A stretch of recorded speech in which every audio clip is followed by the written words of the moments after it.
Tere, mina olen Mariann, tegelen enda ettevõtte Shelatex Technologies arendamisega, mis tegeleb keskkonnasõbraliku naha alternatiivi arendamisega.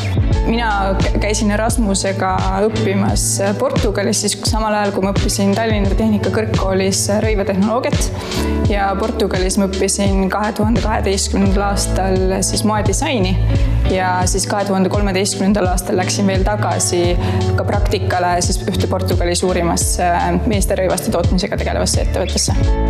Lisaks akadeemilisele teadmisele suurendas Erasmuse kogemus kindlasti mu maailmavaadet ja võrgustikku, parendas mu inglise keele oskust, andis väga palju julgust, hästi suure jõu ja tõuke tegelikult olla ettevõtlikum ja kindlasti ka hakata Shelatexiga tegelema. Portugali kogemus oli kindlasti Shelatexi jaoks hästi oluline, sest meie müüme enda materjali moedisaineritele, suurtele brändidele. Ja see, et ma sain just sealt moedisaini kogemuse aru tegelikult, kuidas erinevad etapid sellest tööstusest töötavad, on kindlasti hetkel töös väga kasulik.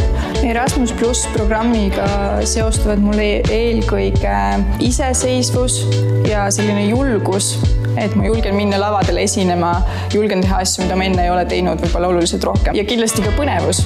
Ma kindlasti soovitaksin ka teistel Erasmus Plus programmiga liituda. Lisaks sellele, et seal on teistsugused võimalused ülikoolides ja praktikakohad on hoopis suuremad või teistsugused kui Eestis, siis see annab ka hästi palju sellist enese sisemise arengu võimalust, et saada julgemaks, iseseisvamaks ja ka avardada enda maailmapilti.